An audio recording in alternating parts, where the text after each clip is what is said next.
Supera los tabús, tus miedos, tus limitaciones. Supera a tu ex o ese crush fallido. Supera todo lo que no te suma. Yo soy Eva Latapí y te invito semana a semana a hablar de eso que quieres saber, pero no te atreves a preguntar. Supéralo, por favor. Les doy la bienvenida a un episodio más de Supéralo, por favor. Yo soy Eva Latapí, soy psicóloga y puedes encontrarme en Instagram como Eva-Latapí. Esta semana, justamente en Instagram, lanzamos la pregunta sobre el tema del amor y el narcisismo. Y la verdad es que quedé encantada con las preguntas que nos hicieron y hoy preparamos específicamente el podcast, el episodio de hoy, para poder hablar del amor y el narcisismo. Y para eso tenemos un invitado de honor, especialista en psicopatología. La verdad es que es un psicólogo que admiro muchísimo. Estudiamos juntos la carrera y desde la carrera decía, con él me le tengo que pegar para que se me pegue todo su conocimiento, porque la verdad le sabe muchísimo. Hoy es maestro, o sea, tiene maestría en terapia cognitivo-conductual. Estudiamos juntos la primera parte de la especialización en tanatología. Y bueno, es Alberto Loria. Alberto, bienvenido. Muchísimas gracias por aceptar la invitación al episodio de hoy. Al contrario, Eva, muchísimas gracias por la consideración y todo un gusto estar aquí contigo, compartiendo este tiempo y este espacio. Ay, pero muchísimas gracias, de verdad. Y hoy justamente, Alberto, como hemos estado platicando, vamos a hablar de el amor y el narcisismo, porque creo que existen muchos mitos alrededor de este trastorno y también hasta cierto punto como negación. Bueno, desde mi experiencia, ahorita vamos a indagar un poquito en el tema. Y bueno, Alberto, una de las preguntas que más nos hicieron se basa desde qué es el narcisismo, cuáles son los puntos que tiene que tener una persona para poder ser considerado y diagnosticado o diagnosticada con el trastorno de personalidad narcisista. Definitivamente es un tema muy, muy interesante, tanto por lo elusivo que es, como por lo socialmente reconocido que se ha vuelto en los últimos años, como también las consecuencias que paga la gente por estar alrededor de una persona narcisista o la misma persona con el diagnóstico, ¿no? Si habláramos en cuanto a qué es el narcisismo, lo primero que tenemos que dejar bien claro es que el narcisismo funciona en un espectro, donde podemos ir desde lo más sano hasta lo más enfermo. Y en la parte más enferma tendríamos lo que conocemos como un trastorno de personalidad narcisista, que ahorita vamos a ir hablando de en qué consiste el trastorno y luego iremos hablando como estas versiones como no tan patológicas, pero al final del día dentro del mismo espectro. ¿Te parece bien? Me parece perfecto, Alberto. Y justo porque también nos preguntaban mucho cómo saber si mi pareja es narcisista, cómo saber, por ejemplo, Ivonne nos preguntaba cuáles son algunos focos rojos en las primeras citas de un narcisista para poderlo identificar. Todo esto, o sea, ¿cómo sabemos si estamos saliendo con un narcisista o con alguien que tiene rasgos importantes de narcisismo? Definitivamente es un área muy importante que uno pueda detectar, porque incluso aunque puedas llevar la relación con el narcisista, es una relación costosa y es una relación que va a requerir que estés muy dispuesto a hacer el esfuerzo para estar. Entonces, definitivamente queremos ir tocando como estos puntos, ¿no? Entonces, para ir comprendiendo en qué consiste el narcisismo, queremos primero hablar de que la personalidad no es precisamente lo que muchas veces nos han hecho pensar con respecto a que tú eres, en mi caso, ¿no? Eres Alberto Loria, eres psicólogo, eres de este estado, te dedicas a esto y como que eso es quien eres. Y que en realidad la personalidad está formado por múltiples segmentos y que cada segmento de ti se expresa de acuerdo a las circunstancias del lugar y a los requerimientos sociales. Piensa en algo muy sencillo. Eres la misma persona cuando estás hablando con tus papás, que cuando hablas con tu pareja, que cuando estás con los amigos. ¿Te expresas de la misma forma? No. Claro. No, definitivamente no. Vas a ir variando la forma en que te expresas, la forma en que te mueves, la forma en que te comportas. Incluso en algunas personas vas a ver que lo que cree que es más importante va a ser diferente de acuerdo con quién esté interactuando. No sé si tenga ese sentido para ti, Eva. Sí, claro, definitivamente. Y ¿sabes qué? No lo había pensado y tampoco lo había relacionado en el momento de diagnosticar los trastornos de personalidad. O sea, no había pensado que pues va a variar cómo te presentes, con quién estés, el contexto. Así es, totalmente. Y entonces, muy como conectándolo a este tema de narcisismo, vamos a entender que el narcisismo está formado por múltiples facetas, ¿no? Y quiero empezar como la faceta que vas a ver con mayor frecuencia y de ahí vamos a ir como de la luz a la oscuridad. ¿Ok? ¿Te parece bien eso? Sí, me parece perfecto. Platícanos cómo empieza, cómo es esta luz y a ver cómo se ve un narcisista al principio, en el momento de la seducción, del coqueteo. ¿Cómo es un narcisista en esta etapa, Alberto? Y si lo fuéramos a decir una sola palabra, se ve grandioso. Se ve como la persona que es totalmente reluciente, como si fuera un diamante recién pulido que sale de Tiffany's, así es como se ve.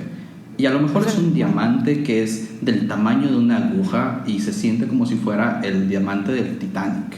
Entonces, ¿qué va a pasar con estas personas? Cuando estás interactuando con ellos al inicio, la persona narcisista pareciera totalmente sin ningún tipo de defecto, sin ningún tipo de preocupación, como en un puesto totalmente superior al resto de las personas, como si el resto de las personas funcionaran en un nivel y él estuviera completamente en otro nivel, en un nivel donde los problemas mundanos no existen y donde sus capacidades para afrontar el mundo, sus forma de cómo resolver los conflictos es tan absurdamente buena que no tiene que lidiar con las cosas que le pasan al resto de las personas. Y cuando tú interactúas con alguien así, te hace sentir como si estuvieras en una burbuja, como si de repente todo fuera a salir bien, como si no fuera posible que algo pudiera salir mal, porque si algo sí sucediera mal, está esta persona junto a ti, esta persona que le llamamos narcisista, que lo va a resolver. Entonces él o ella va a tomar el control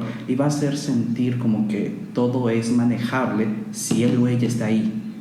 Y en ese estar él o ella ahí es que va a estar generando estos estados emocionales donde te hace sentir importante, te hace sentir apapachado, te hace sentir querido, te hace sentir relevante. Pero lo que no notas en esta fase es que todo es como muy superficial, que realmente cada vez que tratas de hablar de ti, redirige el tema hacia él o hacia ella, que cada vez que quieres expresar una opinión, de alguna forma la plantea de forma en que lo voltees a ver pensando, pero jamás lo había pensado así y creo que tienes la razón. Esa es la forma en que te van a ir envolviendo, en que te van a ir haciendo sentir como que son lo más especial del mundo. No sé si tenga su sentido para ti. ¿Qué piensas de eso, Eva? No sé si lo has visto por ahí por algún paciente o con algún amigo. Sí, totalmente. De hecho, por ejemplo, lo que me transmites es que van a ser encantadores o encantadoras y empiezan a venderse, como me encanta la palabra que utilizas, que es grandiosidad. O sea, empiezan a venderse, por así decirlo, empiezan a presentarse como grandiosos o grandiosas y entonces tú te sientes en las nubes, estás encantada, encantado, porque empiezas a ver esta faceta de una persona con el trastorno de personalidad narcisista que empieza, o con rasgos narcisistas, que empieza a encantarte y a seducirte. Entonces estas, digamos que son las primeras citas, ¿no? O al principio de una relación, y cómo se va transformando este narcisismo. ¿Cuáles son las señales? ¿Qué va pasando, Alberto? Esa es una excelente pregunta, porque una vez que esa faceta está como consolidada, viene como un 1.2 de ese mismo segmento, que es cuando el narcisista busca, y piénselo como si fuera una búsqueda de alimento, ¿okay? Donde va a tratar de producir que la gente alrededor de él o de ella le genere este alimento narcisista que lo haga sentir reconocido, lo haga sentir mejor, lo haga sentir elogiado, lo haga sentir como que destaca. En esa búsqueda de ese reconocimiento puede darse dos posibles escenarios, que es donde va a empezar la parte de la odisea como tal. Puede darse el escenario donde tenga éxito y entonces se respeta el status quo, donde él sigue siendo el centro de atención, el mejor, el inmaculado. O puede darse un fallo, donde alguien resulta ser que es mejor, o más inteligente, o más atractivo, o con más dinero, o alguna cosa de este estilo. Y entonces lo que va a provocar es que cambie de faceta. Y en este cambio de faceta viene la parte que es más dolorosa para la gente que está alrededor de ellos. Viene donde empiezan con la parte de hostilidad, viene donde empiezan a devaluarte, donde empiezan a atacarte, donde cualquier logro que hayas tenido lo va a reducir. Comentarios del tipo de Claro que lograste graduarte, lograste graduarte de una universidad privada, es que podías pagar la colegiatura. Comentarios de este estilo se va a volver como el pan de todos los días, donde cualquier cosa buena que hagas, él le va a restar valor, él va a hacer que sea cada vez menos importante lo que logras. Y lo peor de todo es que es muy probable que lo creas, o que si no lo crees te haga dudar de ti mismo, porque hablan con tanta seguridad y con tanta emocionalidad y con tanta fuerza que es difícil no creer que lo que están diciendo tenga algo de cierto. ¿Te imaginas ese escenario? Sí, claro. Y aparte me lo platicas y puedo pensar en una pareja que vino a terapia y de verdad que hasta siento que estás describiendo la dinámica de la pareja, porque para ella era muy confuso cómo al principio se sentía increíble. Bueno, fue una pareja donde resultó que había violencia doméstica, que ese ya es otro tema, Claro. pero Sí. estaba todo el tema del narcisismo. En este caso, él presentaba estos rasgos. Este cuadro, ¿no? Estos rasgos. Exacto.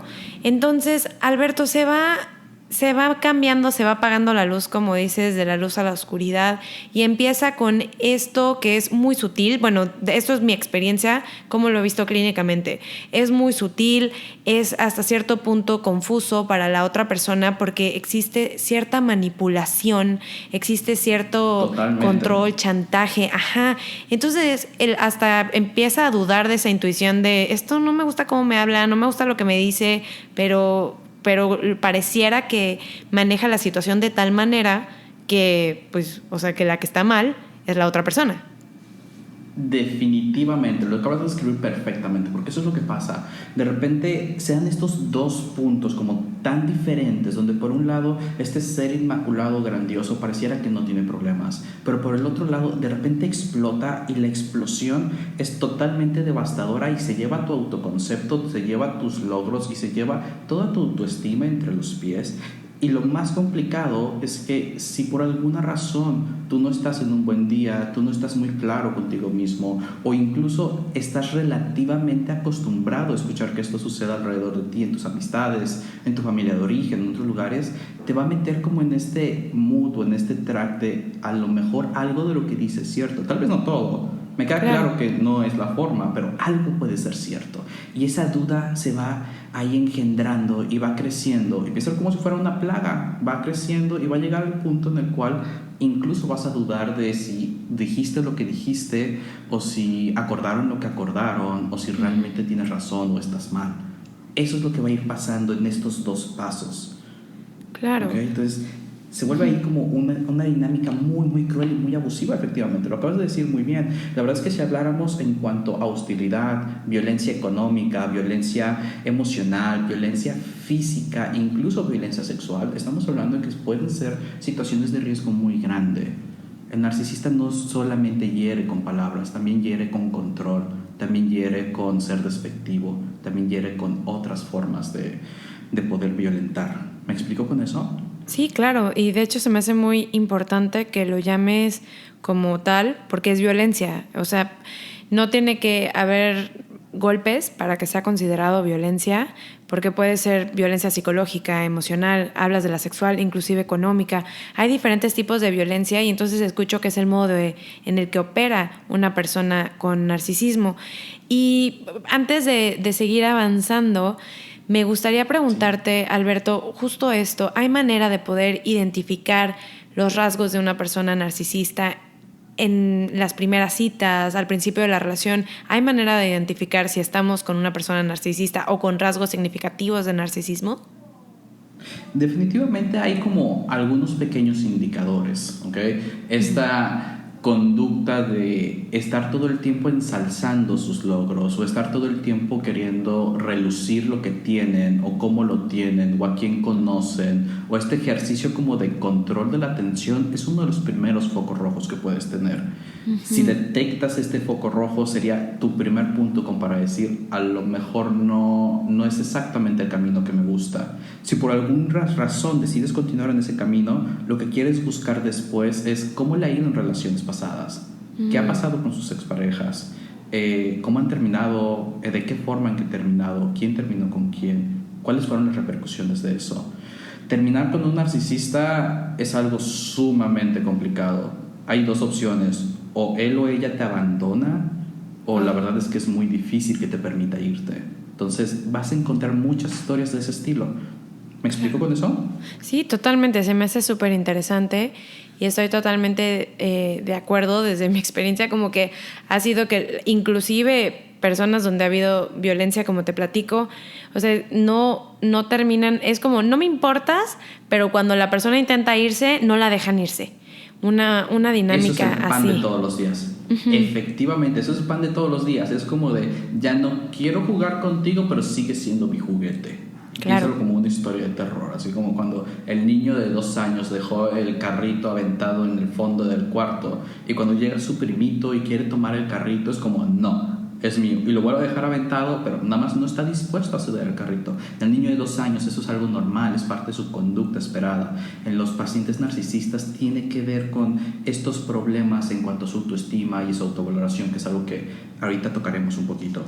Pero hasta ahí vamos bien con esa parte. Sí, totalmente. Y se me hace súper importante y súper interesante el punto que tocas, Alberto, de este amor propio y esta autoestima, el autoconcepto de una persona con narcisismo, porque justo lo platicábamos antes de la entrevista, que es un punto importante que tenemos que aclarar, la diferencia entre el amor propio, una autoestima sana, una autoestima fuerte y el narcisismo. ¿Nos puedes platicar cuál es la diferencia y los puntos importantes sobre el narcisismo y el amor propio? Uh-huh. Totalmente. Me parece que es muy importante lo que estás diciendo y voy a tomar 2 vertientes, ¿ok? Primero, la primera vertiente es hablando de estos segmentos de la personalidad del paciente narcisista o de incluso una persona con rasgos narcisistas. El tema es que en el punto intermedio entre estos 2 rasgos que mencionamos, entre estas 2 facetas, existe una especie como de vacío, donde el paciente narcisista no es capaz de reconocer su propio valor por sus propios ojos. Uh-huh. Necesita que los demás le asignen un valor para que él pueda saber en qué sentido es valioso. No sé si tenga ese sentido. Sí, totalmente. Como que se alimenta de los demás para poder sentirse valioso. Depende de eso. Depende de cómo reaccionan los demás y demás. Totalmente. Y piensan muy como en un sentido de marketing, donde por alguna razón alguna empresa decidió que quiere empezar a vender un producto, pero no se necesita el producto. Entonces contrata una empresa de marketing para que el marketing haga una publicidad muy grande y la publicidad te haga creer que necesitas ese producto. Lo mismo hace el narcisista. Él es su propio producto. Él necesita venderse a sí mismo, porque si no lo se vende a sí mismo, no tiene inherentemente un valor él. Él no es capaz de saber cuál es su valor, cuál es su valía, en qué sentido o en qué punto sí es bueno, en qué es malo. Y esto lo lleva a muchísima preocupación, muchísima ansiedad, muchísima tristeza, mucho miedo del abandono, mucho miedo de ser criticado. Esa profunda sensación de que algo va a salir mal en cualquier momento, eso es lo que está en el fondo de estas 2 facetas del narcisismo. Entonces hay que pensar en el narcisismo como que no es que la persona se crea mucho, sino al contrario, está buscando que los demás le digan que valga mucho para ver si en ese proceso se puede convencer a sí mismo de que vale. Claro. ¿Me explico? Totalmente. Y sí, eso es importante, que una persona narcisista va a aparentar que tiene un autoconcepto súper sólido, súper fuerte, una autoestima intocable, cuando realmente es todo lo contrario. Es una pantalla, es una máscara de qué seguro soy, pero en verdad, no sé si te acuerdas, Alberto, que tomamos una certificación de narcisismo, de cognitivo conductual, justamente mientras estábamos estudiando la carrera, no sé si te acuerdas. Y sí, claro, hablaban, muy interesante, porque hablaban de cómo se trata al narcisista casi como a un niño chiquito o una niña chiquita, como que te conectas con eso, porque en verdad, como terapeuta, no como pareja, ojo, quiero aclarar esto, porque en verdad es como un niño chiquito lastimado y proyecta esta grandiosidad cuando por dentro está vacío, está hueco. Entonces, pues se me hace muy interesante poder hablar de esta diferencia de qué es el amor propio, qué es una autoestima sólido y qué es el narcisismo. Son 2 cosas diferentes y son fenómenos completamente ajenos. Totalmente, totalmente. Y digo, cayendo un poquito de ejemplos clichés, o sea, no sé si has visto en alguna película, alguna serie, que de repente algún personaje se enoja mucho en estas películas de Estados Unidos, golpea la pared y la pared termina con enormes huecos, ¿no? Claro. Y pasa algo muy chistoso. Yo te animo que hagas eso con una pared aquí en México. Vas a acabar en el hospital. Sí, La no. razón es muy sencilla. Si golpeas una pared en Estados Unidos, están hechos de triplay o de madera, es relativamente fácil de poderla apoyar. Pero cuando golpeas la piedra, que es lo que están hecho aquí en México, realmente el efecto es muy diferente. La piedra no te va a golpear, simplemente te va a hacer pagar consecuencias. Claro. Las consecuencias de golpearlo. Y ese es el tema con el narcisista. Piensen que cuando tú tienes este amor propio o este autoconcepto estable, es como si realmente estuvieras construyendo con un bloque. Es algo sólido, es algo que tiene mucha evidencia, es algo que tiene mucho eco en ti. No es algo que está diseñado para poner un frente ante los demás. En cambio, el narcisista no está construyendo un sólido, no hay un eco en el mensaje, no hay un procesamiento emocional de esta validez en sí mismo. Más bien lo que tiene son paredes huecas construidas que ayudan a simular algo, pero que realmente ese algo no está cubierto.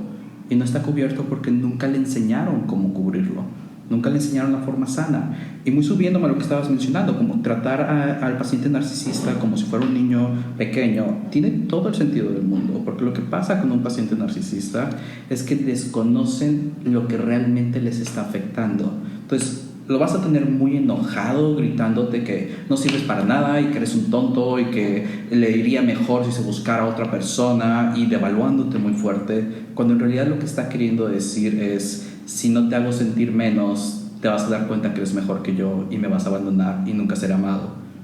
Y esta parte de traducirle el te preocupa que alguien te abandone y por eso es que devalúas, es algo que tendría que hacer un terapeuta. Claro. No una pareja, definitivamente. No, definitivamente. Me gusta ese punto que aclaras y soy fan de la analogía que acabas de utilizar con la construcción, porque estoy totalmente de acuerdo. Es este vacío. Y Alberto, una de las preguntas que nos hicieron muchísimo es acerca de el amor y el narcisismo. ¿Una persona narcisista se puede enamorar? ¿Puede amar de verdad a una persona narcisista? Fíjate que desde que me comentaste esa pregunta le he estado dando muchas vueltas. Probablemente es la pregunta que me ha ocasionado más ruido, ¿ok? Ajá. Y la razón es que lo primero que viene a mi mente es: ¿cuál es tu definición de amar? Qué ¿Y cuál es bueno. la definición que usas para cuando eliges una pareja?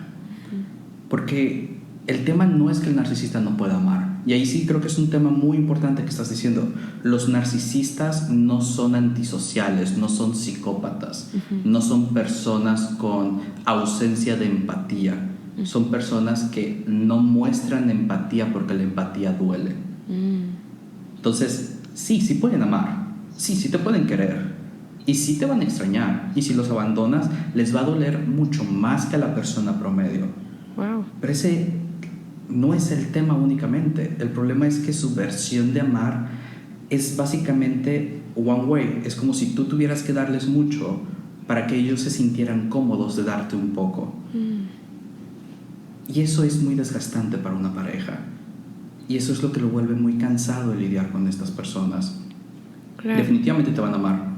Definitivamente van a sentir el duelo cuando no estés con ellos y decides irte. Pero si hablas un amar como José José, si hablas un amar como muchas canciones actuales, probablemente no es exactamente de esa forma, y es una relación un poquito más costosa que romántica. Claro, justo. O sea, de que deja de ser este amor romántico, este amor comercial, sino hay matices, ¿no? Como que es confuso y es un pozo sin fondo, por así decirlo. Definitivamente va a ser, suponiendo que tú estés saliendo con una persona narcisista, vas a tener que estar muy consciente, muy aware de ti mismo, muy aware de lo que pase con la otra persona, y a partir de eso aprender a reflejarle qué es lo que pasa con sus emociones, y aprender a reflejarle dónde están parados y dónde estamos parados y qué significo yo para ti, y a partir de eso lograr que desescale todas estas conductas de la faceta dura, fea y cruda del narcisismo, y vuelva a ser esta versión más relajada, porque por supuesto que es posible, pero depende de si estás dispuesto a hacer la chamba con tu pareja. Claro.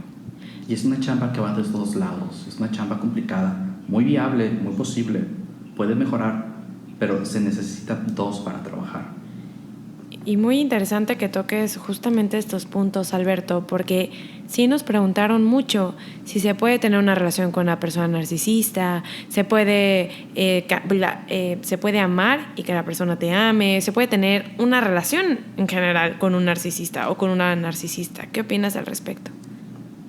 Definitivamente se puede. Es algo muy, muy viable, puede ser algo muy reconfortante y muy satisfactorio para ambas personas si ambos están bajo el entendido de qué está pasando. Y de nuevo, ejemplos muy burdos, ¿no? Si tú vas a comprar un carro usado, tú sabes que va a tener detalles, no es un carro que viene nuevo de fábrica. Entonces, una vez que lo compres y que hagas el deal y que entregues el dinero y te pongan la factura, tienes que asumir la responsabilidad de los detalles que tenga el carro que compraste. Uh-huh. Lo mismo pasa con un narcisista. En el momento en que tú detectas todo esto, sería muy necesario que acudan a terapia. Terapia de pareja en un mundo ideal, terapia individual por lo menos. Uh-huh. Y entonces en terapia individual, la persona que está con el narcisista tendría que llegar, y voy a entrar como en conceptos un poquito polémicos, a una aceptación radical de quién es la persona con la que está decidiendo construir. Uh-huh. ¿Qué le duele? ¿Cómo le afecta? ¿Por qué le afecta? ¿Cuál es su historia? Tendría que ser muy consciente de esas cosas para que con esos errores, con esos fallos, esté dispuesto a caminar alrededor de eso. Y la persona narcisista esté dispuesto a tomar su propio proceso para poder lograr sanar estas heridas y lograr aprender a comunicarse. Y por encima de todo, aprender a cómo aceptar el amor y el ser querido. Porque eso es lo que tendría que lograr él. Y la pareja lo que tendría que lograr es cómo ver más allá de todas las espinas y las púas. No sé si me explico con eso. ¿Tiene sentido eso, Eva? Sí, totalmente. De hecho, se me hace muy interesante, Alberto, porque cuando estábamos platicando la entrevista, no sabía bien cómo ibas a responder estas preguntas, porque a mí se me hace muy fuerte, ¿no? He trabajado, como te he platicado, mucho con violencia doméstica y ha habido tipos de violencia muy fuerte, no únicamente física, o sea, cosas muy, muy fuertes. Entonces, escuchar que el quedarte en una relación, el estar en una relación donde puede haber estos tipos de abuso, sí, yo creo que estoy contigo totalmente. Es importantísimo que se trabaje de forma individual, que se trabaje de forma de pareja, idealmente los dos al mismo tiempo, porque sí creo que el narcisismo, desde mi experiencia, no es un chiste, no es como ves que de repente se pone de moda, como decías, ciertos diagnósticos como la bipolaridad, o sea, ay, es bipolar. No, es que realmente no es un chiste el narcisismo, puede tener consecuencias muy dañinas, puede tener consecuencias muy severas. Entonces, pues sí, pero es importante tener atención, o sea, que se tenga la atención y no únicamente la pareja, porque a veces pasa eso, ¿no? Y tú me puedes corregir si me equivoco, pero parecía que solamente un lado de la pareja quiere buscar ayuda, busca terapia, busca podcast, lo que sea, y la otra persona con el diagnóstico o con los rasgos no hace nada al respecto. Total y absolutamente. Y ahí sí hay que poner como algunas cartas entre la mesa, ¿no? Uh-huh. Una cosa es que tú aceptes cuál es la realidad de tu pareja. Y de nuevo vamos a ponerlo como en otro tema muy polémico, como si estuviera saliendo con una persona y le diagnostican una enfermedad médica. Acepto que mi pareja tenga cáncer, acepto que mi pareja tenga alguna enfermedad autoinmune, acepto que tenga algún tipo de problema médico, ¿ok? Okay. Pero parte de aceptar esto es asumir que tiene un impacto en mí. Uh-huh. Y ese impacto en mí lo tengo que trabajar y tengo que ver cómo manejarlo y tengo que ser consciente hasta dónde puedo manejarlo. Uh-huh. Por ninguna razón alguien tendría que estar tolerando abuso o maltrato. Uh-huh. Una cosa es que sepas lidiar con las espinas y otra cosa es que te quedes en una situación abusiva o violenta. Y ahí es donde vas a necesitar de tu familia, vas a necesitar de tus amistades y por encima de todo vas a necesitar de un especialista de la salud mental. Uh-huh. Para que te ayude a poder diferenciar entre cuando es un enojo que se salió de control y cuando está siendo abusivo. Uh-huh. Totalmente. Y ahí es donde vas a tener que hacer esos ajustes. Definitivamente tocas un tema muy importante y con eso. Nadie está obligado a tener que quedarse con una pareja si tu pareja es diagnosticada con narcisista o no es diagnosticada, pero ves estas cosas que hemos hablado, no estás obligado a quedarte con él o con ella. Pero si decides quedarte, no lo hagas solo o sola. Busca este apoyo y ten muy consciente cuáles son tus límites, hasta dónde sí puedes dar y hasta dónde no. Y cuando llegues a ese límite, retírate con la cabeza en alto. Estás en tu derecho. Claro, no, definitivamente. Sobre todo que, pues, personas que pueden estar en una relación con una persona así. El problema es que es una espiral, ¿no? Como dices, empieza de poco en poquito y va aumentando, hay manipulación, hay chantaje y hay un punto en el que ya estás súper sumergido o sumergida en esta relación y es como, wow, ¿y ahora por dónde, no? Entonces, creo que es súper importante eso que mencionas de buscar ayuda. La ayuda siempre está disponible. Acercarse a un especialista y poder trabajar esto, porque creo que sí es importante. Es importante buscar ayuda porque no es un chiste el narcisismo, no es simplemente que tiene mal humor o no, realmente desde mi experiencia es algo grave.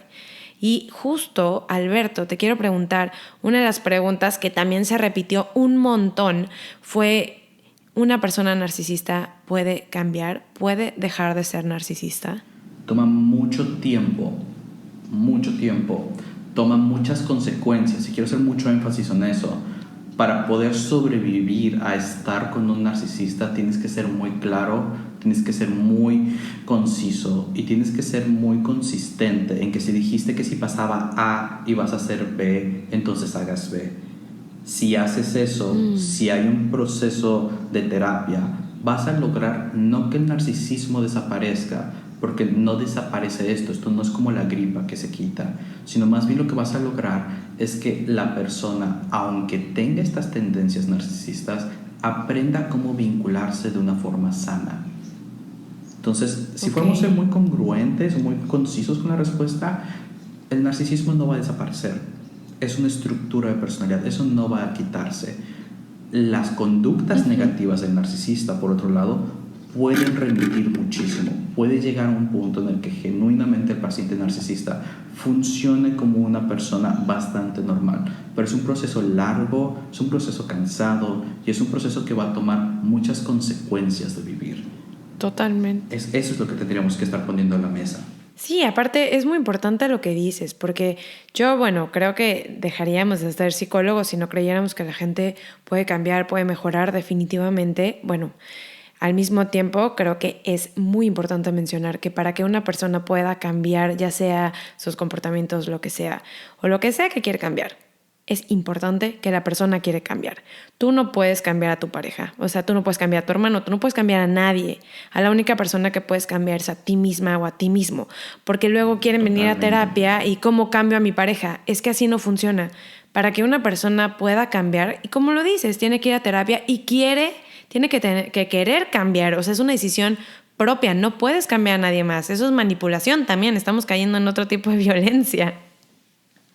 Totalmente, y me encanta lo que estás diciendo porque precisamente es un tema muy importante. Si el tema es cómo cambio a mi pareja, es muy fácil, terminas la relación e inicias otra. Claro. Es como cambias de pareja, ¿okay? Claro. Si lo que quieres es estar con esta persona, por la razón que sea, llámale amor, llámale dependencia económica, llámale que tienen hijos en común, llámale como sea, la circunstancia que quiera, pero decides quedarte con una persona que está en este espectro, necesitas ser muy consciente de dejar que la persona viva las consecuencias, que afronte lo que está pasando, y a partir de eso es lo que le va a llevar a motivar a cambiar. Y es muy importante lo que estabas diciendo, porque el gran problema con el narcisismo es que si yo tengo el manual para diagnosticar, yo tomo el DSM, que es el manual que usan en psiquiatría para poder hacer este diagnóstico, requiero que el paciente tenga deterioro en su funcionamiento, o que sea infeliz, o que algo esté mal. ¿Y sabes qué? Hay muchas personas narcisistas que jamás están mal, que no tienen deterioro y que al contrario en su trabajo les dan ascensos por ser narcisista. Wow. Donde los que sufren es la familia o la pareja.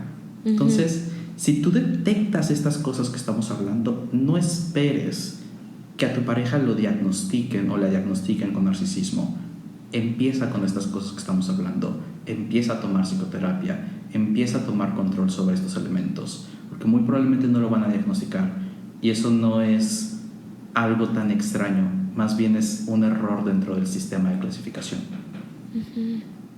Sí, no, estoy totalmente de acuerdo, Alberto. Se me hace importantísimo poder hablar de esto y que se busque ayuda si se necesita.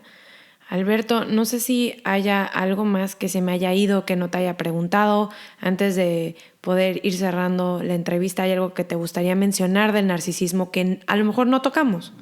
Creo que lo que me gustaría poner mucho en la mesa es, aunque no lo crean, son personas.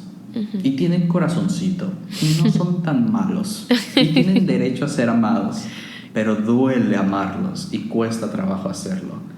Si estás dispuesto a hacerlo, no estás solo, hay muchas personas que te pueden apoyar, pero vas a necesitar realmente comprometerte en esto. Y no dice nada malo de ti que elijas una persona narcisista para ser tu pareja. No es cierto esta premisa de que personas con patología se juntan con personas con patología. No va por allá. No tenemos mucho control sobre quién te enamoras o a quién amas. Lo que sí puedes hacer es tener muy consciente cuál es lo que necesitas para tener buena salud mental y cuidar de ti mismo. Y para eso es que estamos nosotros, para eso es que estamos todas las personas en esta profesión. Ay, qué bonito. Claro, Alberto, me gusta mucho. Qué bonita manera de cerrar. Y sí, definitivamente tampoco satanizar a las personas que puedan tener este diagnóstico, tampoco. Me gusta mucho lo que dices. Sí, son personas y tienen su corazoncito y hay que amarlos también, pero hay que ser conscientes, hay que saber en qué tipo de modelo de coche estamos comprando y qué viene con el coche. Así que estoy totalmente de acuerdo. Alberto, no sabes cómo te agradezco que te hayas tomado el tiempo para poder estar en esta entrevista, que nos compartas toda la información que tienes, porque de verdad que me encanta la manera en la que transmites el mensaje y toda la información y todos los estudios que has estado acumulando todos estos años. Así que me encantaría que estuvieras de regreso en otro episodio para hablar de más temas sobre psicopatología y el amor. Y mientras... Con muchísimo gusto. Me encantaría preguntarte, bueno, la gente que te quiere encontrar, Alberto, ¿dónde te puede buscar? ¿Dónde estás? ¿Dónde te encuentran? La primera cosa que sí queremos mencionar es me encuentro en Cancún, y si habláramos con respecto a métodos de contacto, tendría dos principales. Uno sería por mi correo electrónico. Puedo ser un poquito lento para contestar, no se me desesperen, les pido una disculpa por eso, es por cuestiones de cómo es la operación del día, pero les prometo que les voy a contestar.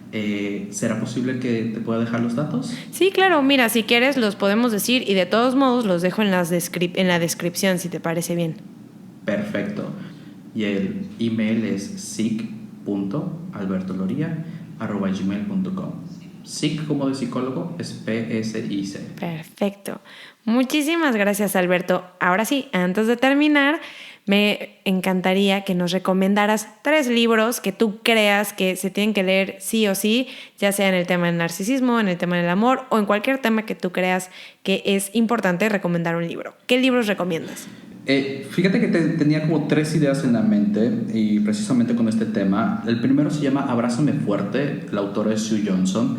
Este es un libro que se puede hacer como de autoterapia junto con tu pareja, donde básicamente lo que quieres es tener 7 conversaciones con tu pareja. Te va a ayudar a poder desarrollar estas herramientas de comunicación, cómo llegar a acuerdos y cómo poder hacer muchas cosas juntos. Te puede ayudar muchísimo para poder aprender a tocar temas complicados. Un segundo libro que me parece muy importante con esto se llama Desarmando al Narcisista, que prácticamente es cómo sobrevivo si tengo un narcisista en mi vida, llámese tu papá, llámese tu hermano, llámese tu jefe o cualquier cosa de este estilo. Definitivamente es el que te puede ayudar. La autora se llama Wendy Behary. Y el último es para ayudarte a ti mismo a poder mejorar, que se llama El control de tu estado de ánimo, y los autores son Greenberg y Padesky. No, pues muchísimas gracias, Alberto. Ya igual voy a dejar los libros en la descripción para que los puedan encontrar. Alberto, te agradezco infinitamente que hayas estado en el episodio de hoy y toda la información que nos has compartido. Muchísimas gracias. Muchísimas gracias por la invitación, Eva. Es un gusto poder estar aquí compartiendo contigo. Ay, espero que regreses a otro episodio porque lo he disfrutado muchísimo, muchísimo. Muchas gracias. Y bueno, muchísimas gracias a ti que nos escuchas, que te quedaste hasta el final del episodio. Recuerda que si te interesan estos temas, me puedes encontrar en Instagram como Eva-Latapí, en Facebook como Eva Latapí. Todos los viernes saco un artículo en mi blog que es evalatapí.com y de todos modos nos escuchamos la próxima semana para un episodio más de Supéralo por favor.